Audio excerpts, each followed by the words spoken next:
Praise the Lord. दोस्तों, हमारे इस बाइबल कहानी के चैनल में आपका स्वागत है। आज मैं बाइबल के नए नियम से यूहन्ना बपतिस्ता की कहानी बताने जा रही हूँ। यहूदिया के राजा हेरोद के समय एक याजक था जकरियस। उसकी पत्नी हारून वंश की थी। उसका नाम एलिजाबेथ था। दोनों पति पत्नी ईश्वर की दृष्टि में धार्मिक थे। उनकी कोई संतान नहीं थी क्योंकि एलिजाबेथ बांझ थी और दोनों काफी बूढ़े हो गए थे। जकरियस प्रभु के मंदिर में याजक का काम करता था। प्रभु के मंदिर में और भी याजक थे जो बारी बारी से मंदिर का काम करते थे। एक दिन जकरियस की बारी आई कि वह प्रभु के मंदिर में धूप जलाए। धूप जलाने के समय जकरियस को छोड़कर सारी जनता मंदिर के बाहर प्रार्थना कर रही थी। उसी समय प्रभु के दूत ने जकरियस को वेदी की दाईं ओर दिखाई दिया। उसे देखकर जकरियस भयभीत हो गया, परंतु स्वर्गदूत ने उससे कहा, जकरियस डरिए नहीं, आपकी प्रार्थना सुन ली गई है। आपकी पत्नी एलिजाबेथ को एक पुत्र उत्पन्न होगा। आप उसका नाम यूहन्ना रखेंगे।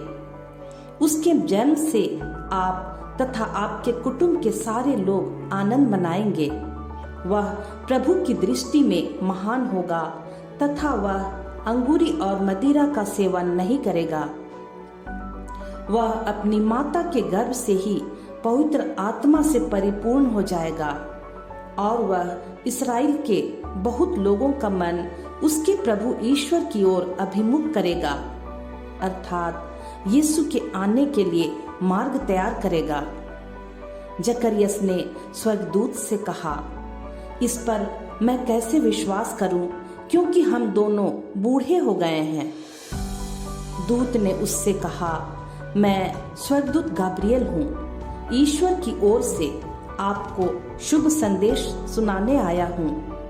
देखिए, आपने मेरी बातों पर विश्वास नहीं किया, इसलिए अब जब तक ये बातें पूरी नहीं हो जाती आप कुछ बोल नहीं पाएंगे। इधर मंदिर के बाहर लोग जकरियस का इंतजार कर रहे थे क्योंकि वह अंदर बहुत देर कर रहा था।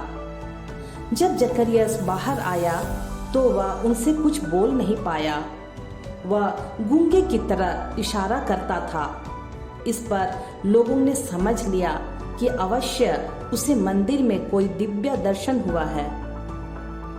अपनी सेवा के दिन पूरे हो जाने पर जकरियस अपने घर चला गया। कुछ दिनों बाद उसकी पत्नी एलिजाबेथ गर्भवती हो गई। वह समझ गई कि यह प्रभु की ही कृपा है। वह 5 महीने तक अपने को छिपाए रखी। एक दिन उसके रिश्तेदार की बहन मरियम उनसे मिलने आई। उसने जकरियस के घर में प्रवेश कर एलिजाबेथ का अभिवादन किया। ज्यों ही एलिजाबेथ ने मरियम का अभिवादन सुना, बच्चा खुशी से उसके गर्भ में उछल पड़ा और एलिजाबेथ पवित्र आत्मा से परिपूर्ण हो गई। मरियम को भी प्रभु की बड़ी कृपा प्राप्त थी। वह भी यीशु की मां बनने वाली थी, कुंवारी मां। लगभग 3 महीने मरियम उसके साथ रही, फिर अपने घर लौट गई।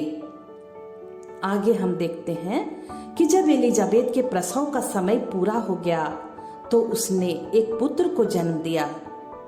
जब उसके सभी रिश्तेदार और पड़ोसियों ने सुना कि प्रभु ने उस पर कृपा की है तो उन्होंने उनके साथ आनंद मनाया। फिर जब वे बच्चे का खतना करने आए तो वे उसका नाम उसके पिता के नाम पर जकरियस रखना चाहते थे, परंतु उसकी मां ने कहा, जी नहीं, इसका नाम यूहन्ना रखा जाएगा। इसके बाद उन्होंने उसके पिता से पूछा कि वह उसका क्या नाम रखना चाहते हैं। उसने पाटी मंगा कर लिखा, इसका नाम यूहन्ना है। ये सब परमेश्वर की अद्भुत योजना थी। दोनों के विचार सुनकर सभी अचंभे में पड़ गए और उसी क्षण जकरियस के मुंह और जीभ के बंधन खुल गए और वह ईश्वर की स्तुति करते हुए बोलने लगा। बालक पर प्रभु की कृपा बनी रही। तब जकरियस ने प्रभु की स्तुति की। वही बालक यूहन बड़ा होकर प्रभु यीशु के आगमन के लिए लोगों को पश्चाताप का मार्ग दिखाता था।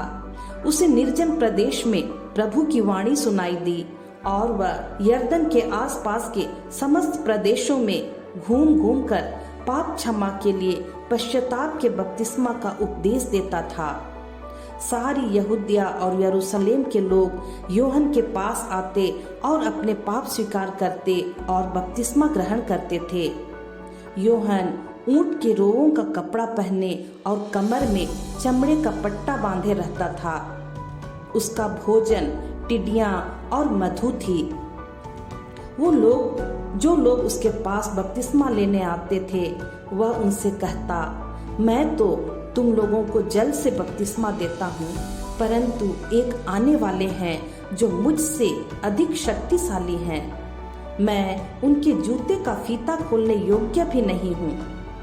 वह तुम लोगों को पवित्र आत्मा से बपतिस्मा देगा। उसी समय यीशु भी यरदन नदी में यूहन से बपतिस्मा लेने आया। यीशु बपतिस्मा लेकर तुरंत पानी से बाहर आया और उसी समय उसके लिए आकाश खुल गया और उन्होंने ईश्वर के आत्मा को कपोत के रूप में उतरते और उसके ऊपर ठहरते हुए देखा और स्वर्ग से यह वाणी सुनाई दी, यह मेरा प्रिय पुत्र है, मैं इस पर अत्यंत प्रसन्न हूँ। इस प्रकार बहुत से अन्य उपदेशों के द्वारा यूहन जनता को सुसमाचार सुनाता था। हम इस कहानी से सीखते हैं दोस्तों कि यूहन की तरह हमें भी निडर होकर ईश्वर की बातों पर विश्वास करना चाहिए और दूसरों को भी विश्वास में मजबूत बनाना चाहिए। यूहन कितना नम्र था। वह कहता था, वह जो आने वाले हैं, मैं तो झुककर उसके जूते का फीता खोलने योग्य भी नहीं हूँ। हमें भी दोस्तों अपने सामर्थ्य ईश्वर के सामने दीन बनना है, तभी हमें और भी आशीषें मिल सकती है। इस कहानी के द्वारा प्रभु आपको आशीर्वाद प्रदान करे। आमीन। Praise the Lord.